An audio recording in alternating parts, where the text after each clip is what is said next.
We grew a local fire protection business's organic search traffic by 816%, and today I'll show you how we did it step by step. And this won't be like most generic SEO videos you see on YouTube. Instead, you'll watch over my shoulder as I build a local SEO strategy from scratch for a random fire protection business based in Los Angeles. But I have one warning before you watch this entire video. It's not for passive viewing. It's intense and will move fast.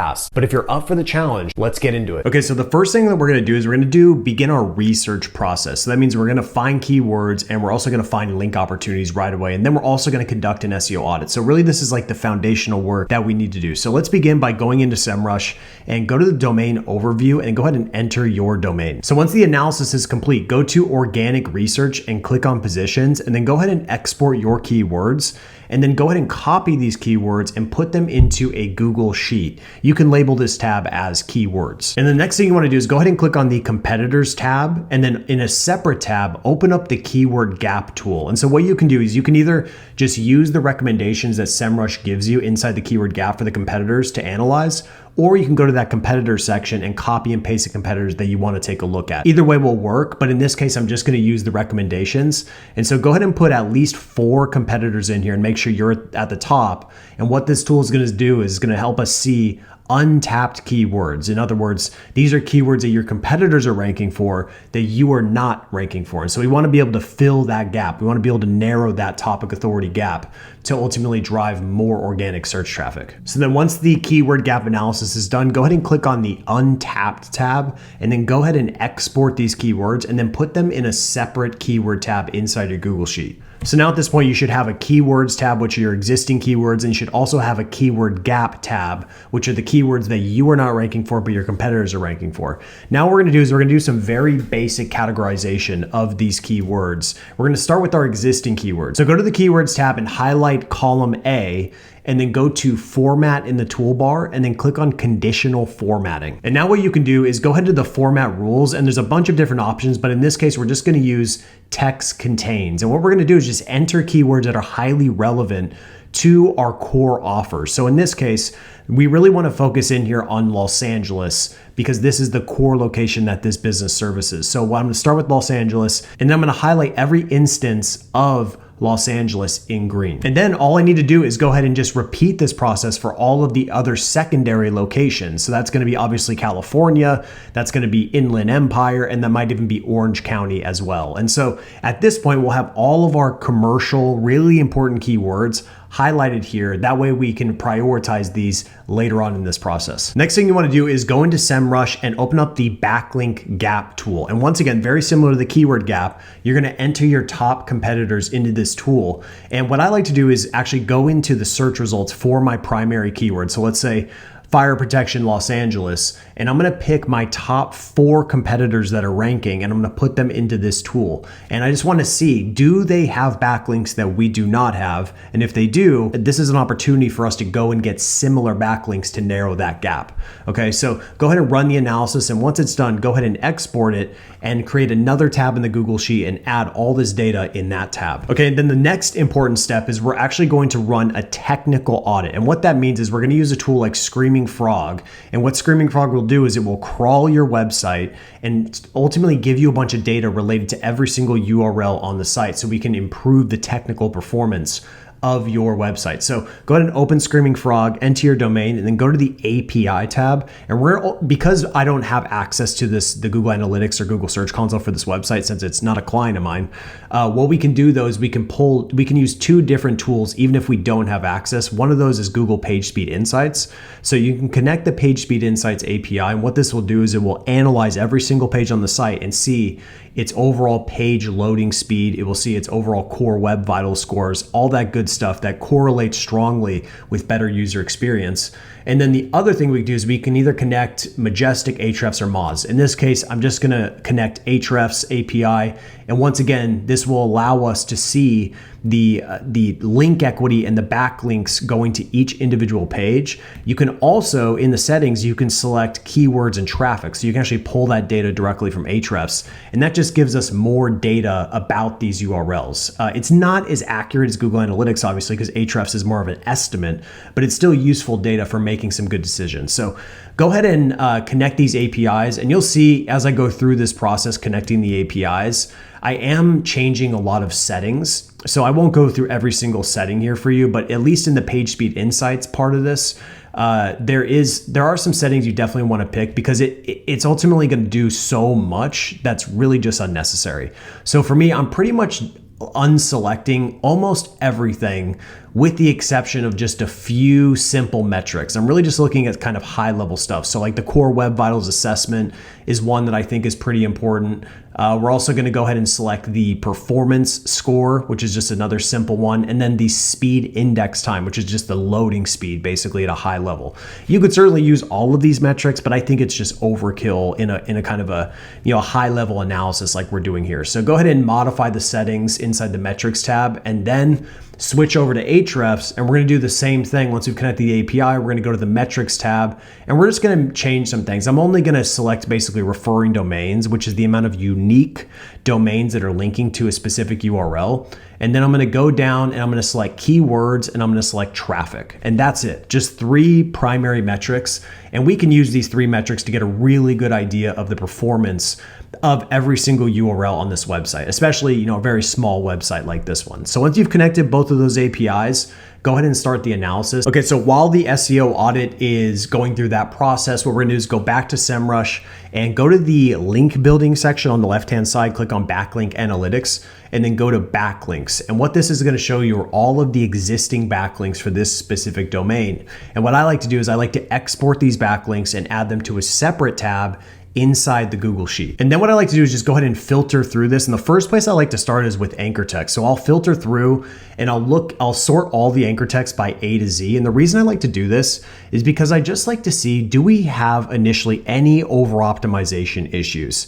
And in the case of this business, I'm already seeing some red flags. And one of those red flags is there's a lot of repeated anchor text. So you can see there's, fire extinguishing system Los Angeles is repeated many, many times. Fire extinguisher Los Angeles is repeated many, many times. Okay, that is not a good sign. We don't want to have a lot of repeated anchor text like this because it leaves a massive footprint and it basically signals to Google that you are trying to artificially inflate your rankings. And so when I see this, to me, this goes into the action list because basically this tells me we need to go and redistribute this anchor text to reduce our risk, to mitigate our risk with this link profile. And right now, I would say this is a high risk link profile in its current state. Okay, so now let's move on to looking at the local pack specifically. So once again, you can go into SEMrush, go to the local section and click on listings management. And then you can go ahead and enter the business. And what it's going to do is it's going to look at all of the main citations online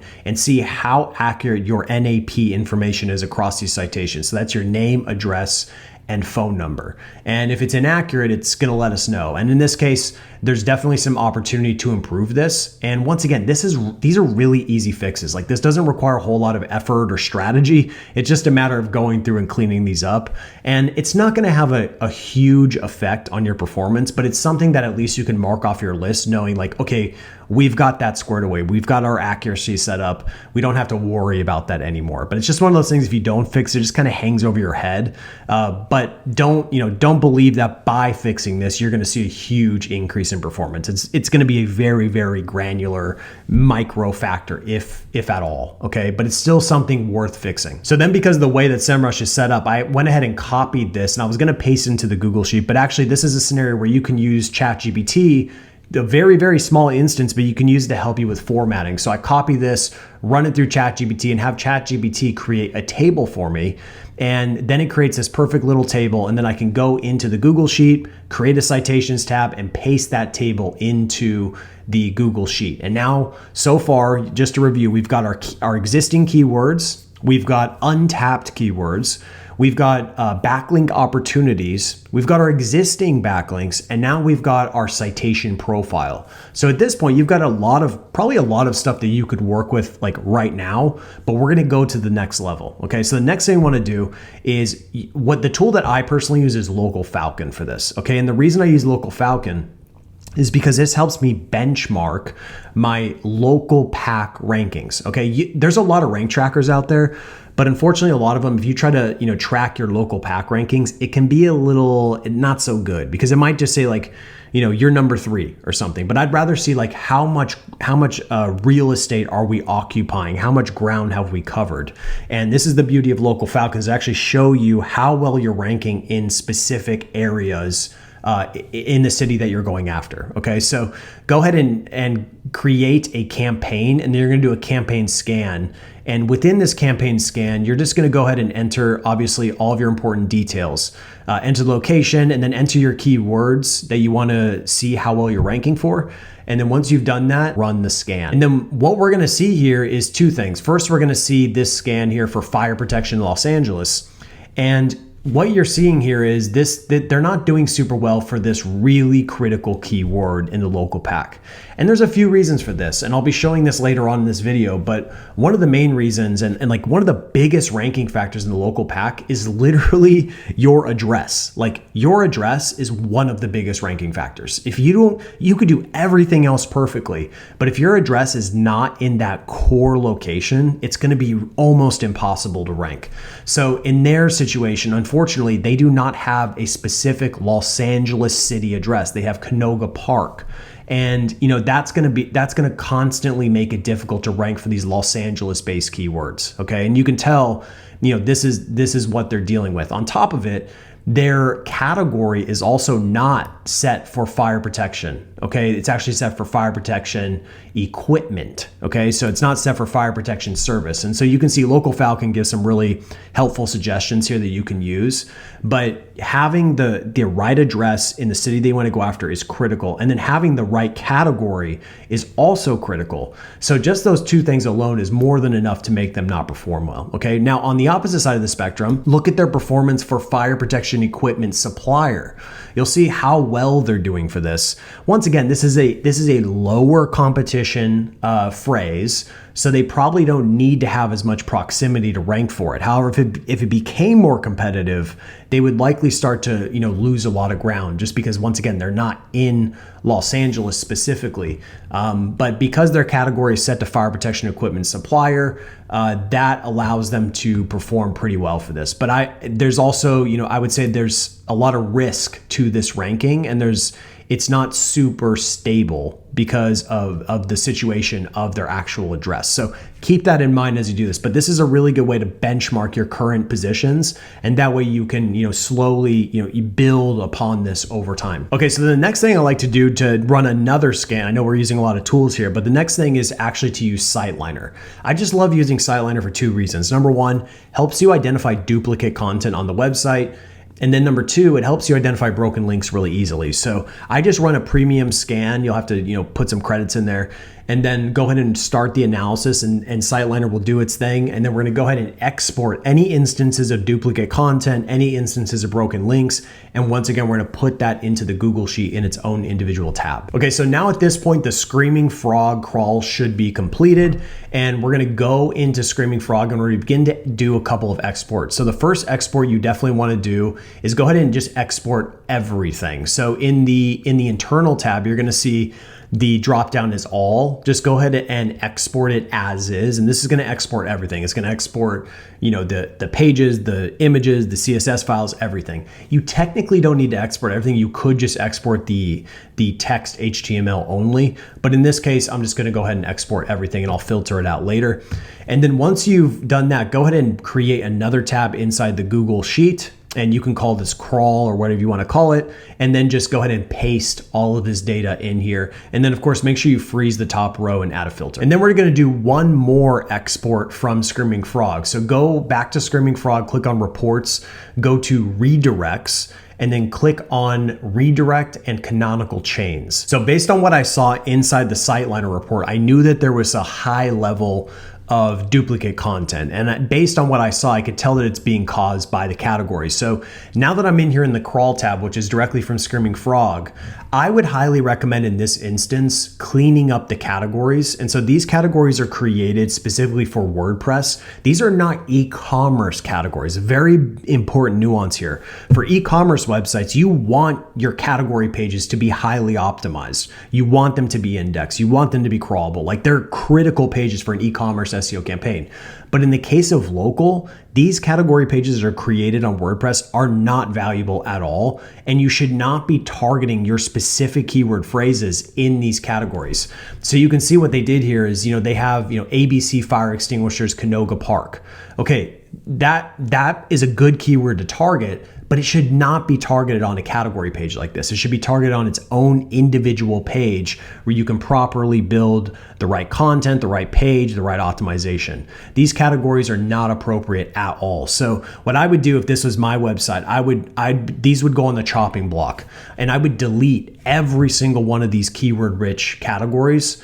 And if we wanted to have categories, I'd make them extremely broad. So it might just be like fire extinguishers or hood cleaning or restaurant fires. It'd be something very broad, but it would not have location specific modifiers in there. This is a very bad thing to do, and will lead to a lot of over optimization, and will likely lead also to some keyword cannibalization, which is also something I noticed already.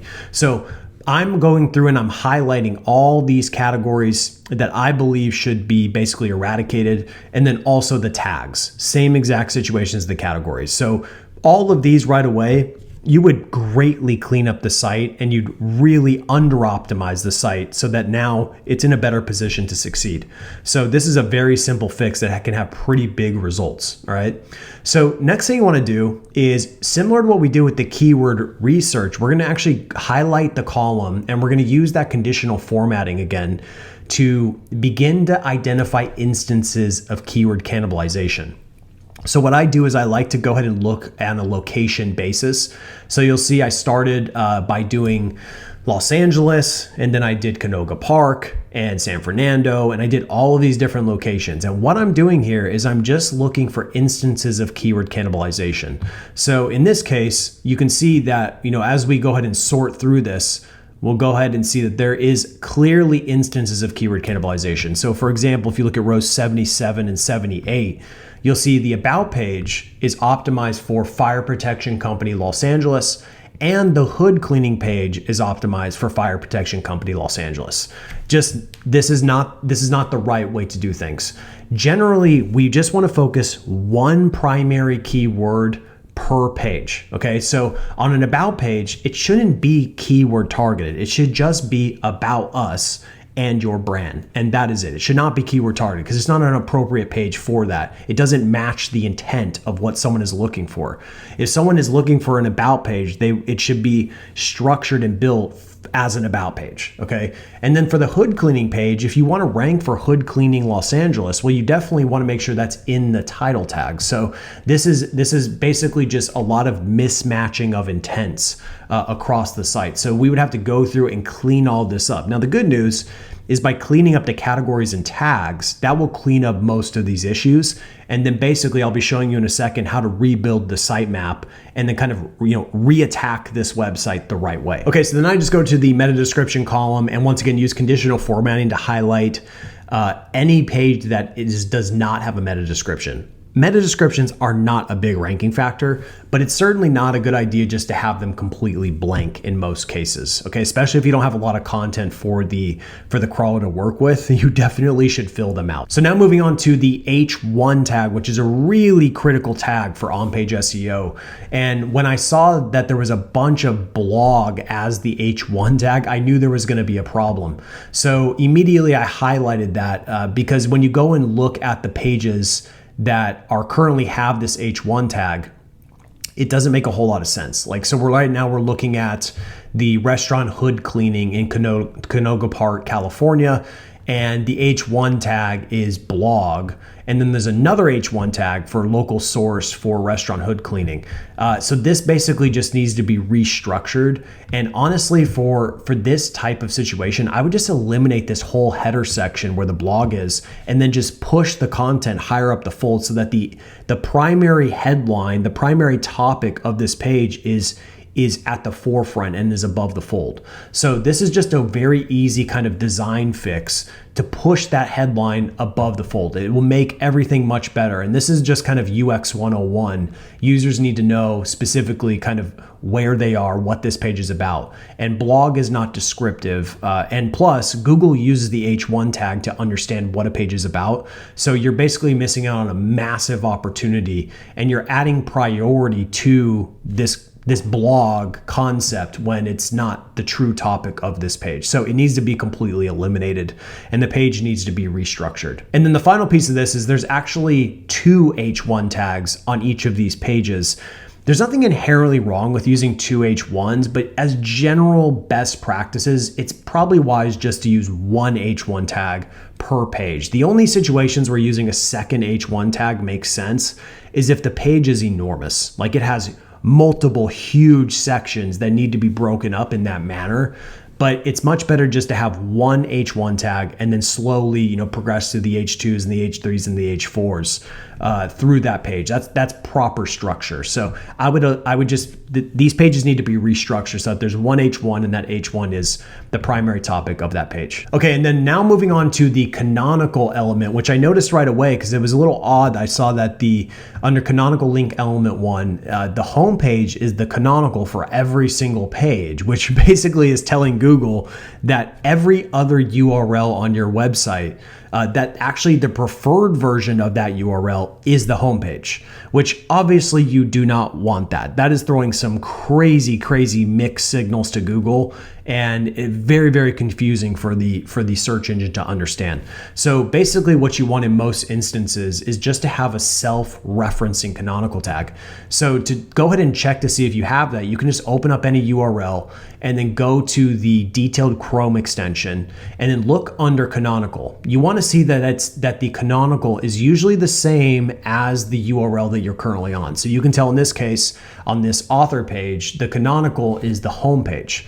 So basically we're telling Google that the preferred version of this author page is actually the home page, which obviously that's not the case, right? So we don't want that. This should be just a self-referencing canonical tag, all right? So we're gonna go back over here and you'll see there's many other instances of this, but once again, this is not good. So I would highlight this in red. This needs to be fixed. This is probably just a plugin related issue that needs to be resolved. And then just to verify one more time, I wanted to see on the home page what was happening. So we'll go to the home page and we'll see what the issue is here. And once again, I went to a specific version of this homepage URL that doesn't have the www dot subdomain. And once again, this is not the appropriate strategy for multiple versions of a website. The appropriate strategy is that all unpreferred versions, the non-preferred versions, 301 redirect to all the preferred versions of your domain. So in this case, if the preferred version is the secure version without the www dot, then we would want all other instances to 301 redirect to this preferred version. That means if I were to go to this specific URL here, that this would 301 redirect to the preferred version. A canonical tag is not the appropriate use in this instance. We want to use 301 redirects. Okay, so now at this point, we've got a pretty good idea of what we're working with at a very broad level. So now we're going to start to get pretty specific here, and I'm actually going to start building the recommendation sheet, and you're going to watch me build this thing from scratch. So first thing that we're going to want to do is we're going to want to go ahead and run the home page through Google PageSpeed Insights just to get some secondary confirmation of the speed of this very important page on their site. And in most instances, if the home page is slow, most of the other pages are probably going to be slow as well. And so then we can see here on mobile and desktop that there's a lot of room for improvement. And so we're going to want to go through and just work on making the loading speed much better. And later on in this video, I'll show you some things that I found. But the point is, this is really important to benchmark because we want to go and improve this. And this is a very easy win. It doesn't take a whole lot of effort to go from, a kind of a low score of 33 to get this to up to about an 80. 80 is usually where we try to hit, because basically once you hit 80, there's probably going to be the law of diminishing returns will kick in. So I wouldn't be too concerned beyond that point. You're not going to see a huge benefit going from 80 to 90, but you're going to see a massive benefit going from 30 to 80. That's a huge, huge difference. So I would highly recommend prioritizing this within your actions. Okay. And it doesn't require a whole lot of strategy, not a whole lot of creativity. We just need to go through and fix the technical performance of the site. Okay. So add this to the recommendations. And now what we're going to do is we're going to this is totally a qualitative analysis of the website. So this is my own subjective opinion of things that I believe need to change on this website to A, improve conversion rates, and B, ultimately serve the search performance as well. So all of these things are kind of linked together. If you have good user experience and you have good conversion on your site, that will indirectly support SEO performance, because now we know that Google definitely uses Chrome data to inform how well a site should do inside of Google's organic search. So a couple of things that you really want on your website is you want a lot of good user signals on your website. You want people clicking around. You want people calling your phone number. You want people submitting forms. You want people scrolling. You want people to be doing these things. And if they're not, that is a negative signal, which could potentially hurt your SEO. But more importantly, don't even prioritize SEO. We should be doing this because we want more conversions. We want to make more revenue in our business. So we should always begin with user experience and conversion rate optimization. That is where every single campaign should begin. Then once that's squared away, then we use our SEO methods to pour gasoline on the fire, which is to drive traffic to a foundation that we know can actually convert. Okay, so right away you can tell just in the navigation alone, just starting from the top and going down to the bottom, there's a few things that we can fix almost instantly. First, I would remove the home tab, because most people these days are pretty much trained and conditioned to click on a logo to go back to home. So having home there is just a waste of space and is not really necessary in this day and age. I would also remove blog. And the reason for that is because we want to make sure that our navigation is built for the objective that our website is built for. And I would assume that the objective of this website is to get more calls, get more leads, get more contact submissions, like to actually get some deals in the door. It's not about trying to get people to read our blog. Okay, that's not the objective. I'm all for blogs, by the way, but that's not the objective here. So you don't want to put that in the main navigation as a priority. You want to move that to the footer, okay, and use that in a different component of our marketing. But as far as what our website is trying to do, we need to drive leads. So I would remove that. Once again, it's a distraction from potential leads. The other thing is I would also create a faceted navigation under the services. So when someone hovers over services, you want to be able to see all the different services that you offer. It's going to be, showing fire extinguishers, showing fire suppression, showing fire protection, showing fire alarms, whatever it is. You want to show those different categories because not everyone is coming for the same exact reason. So you need to at least give them the opportunity to click through and give them the freedom to find what they need. That's the beauty of a faceted navigation. It's not to manipulate Google. The purpose of a faceted navigation is to make it easier for the user to find what they actually need. So I would highly recommend adding that. And now the next most obvious thing is looking at the call to action in the navigation. And unfortunately, the way this is structured, it makes it look like this is all one big button. And you don't want that. You don't want it to look like it's one huge button because this causes confusion for the user. And so I would just kind of separate and make sure that whatever that call to action is only, like that is the button. The free consultation part should be separate. It shouldn't look like a button. So, and on top of that, just to kind of take this to the next level, I would consider kind of making the language a little more spicy, a little more interesting. Free consultation is a little vague. It's not really, specific to what you do. So I would probably do something like free fire safety audit, and then say, call or whatever it is. And honestly, I probably wouldn't even have call in there as well, because it's just kind of an unnecessary call to action, when I think it's pretty universal that if you see a phone number, calling is an obvious thing that you would do, right? So I'd focus more on like the offer, kind of like that free offer, and then just have the phone number there. So it'd be like free fire safety audit, and then next to it would be the call to action, which is really just the phone number in a button, okay? So that is the very simple fix. And then I would also highly recommend removing the external link from the Better Business Bureau in the navigation. In fact, I'd probably honestly move that to a different section on the page. It's just, it's kind of a distraction, and you really want there to be good contrast with your call to action out there, because this is like one of your most important calls to action on your website. It's above the fold. It's really important. So you don't want anything that's going to take users' focus away from that kind of core CTA. Okay, so then what I like to do is I like to go ahead and do view page source on the page and just start to kind of investigate the code and see if there's anything that kind of pops out to me.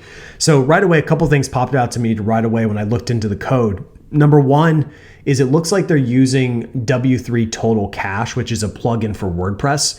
And that kind of stood out to me because of the poor loading speed performance. So the fact that that is actually installed on the site is an indication that it's not set up correctly. So that would be, add that to the action list to go ahead and set that up.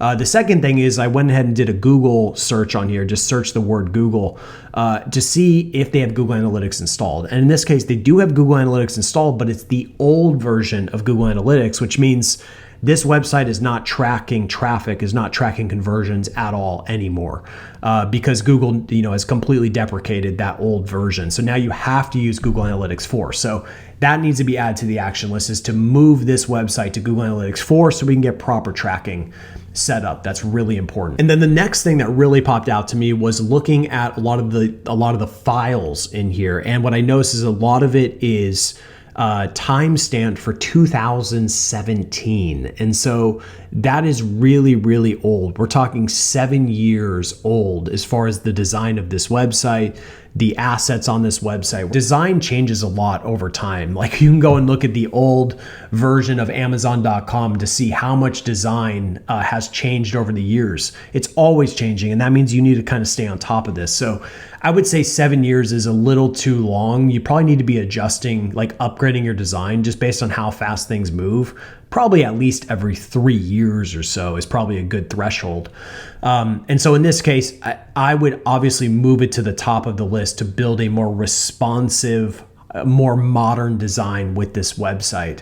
And then obviously as you do that, all of these files will update to the current year, which then brings a level of freshness to this website. And there is some evidence that freshness is a part of Google's algorithm as well. Google does favor freshness.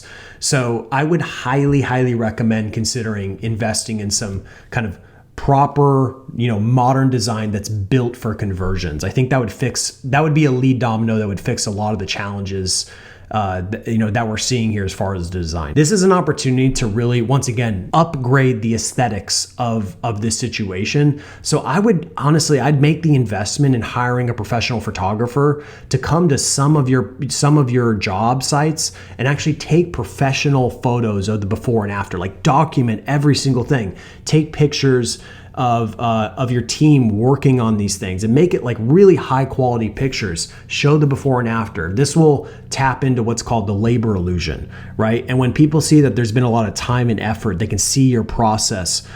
This actually creates a lot more trust. People will trust you more because there's this idea that, because you put more time and effort into X, therefore I should trust it. Now this happens subconsciously, not consciously, but this is something that I would greatly consider doing, is just documenting everything, whether it's through using a professional photographer or using a videographer for a few projects. And so you can build out that marketing collateral that can last you for years and years and years. You can reuse that collateral for a very long time as long as it's high quality. Okay, so now at this point, we're all set to build out the new sitemap. So go ahead and just create another tab inside the Google Sheet. And then you can just keep these very, very simple. I just have a couple columns, one for URL, one for service focus, one for location, and then one for title. And I'll be adding to this as we build this out. But basically what you want to do is just start to build out your kind of like your dream sitemap from scratch. And I do this honestly, every single campaign that I build, I always do this.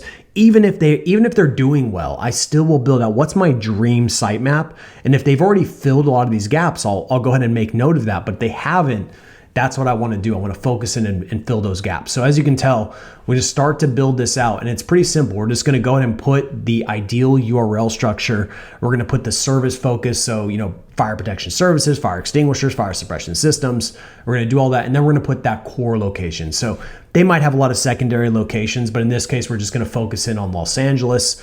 And then in the secondary tab, I start to just add a few things where there might be some secondary ideas associated with that topic. So like in the case of fire suppression systems, there's a lot of kind of secondary things that occur with that. There's installation, there's repair, there's maintenance, there's inspection, there's compliance. Like there's all these different things. So deciding whether to kind of target these on the same page versus creating an individual page is always tricky. But the one thing you can do is you can always go into Google and just see, is Google serving up different results based on those different ideas? So if you go and search something like, fire suppression system or installation, fire suppression system installation Los Angeles, and you see a bunch of pages that are ranking with that specific optimization, then we should have a dedicated page for that. If you do the same thing for repair and you see there's a bunch of pages ranking that specifically talk about repair, we would want to go ahead and create dedicated pages for that. So use Google to kind of inform you on how to do this.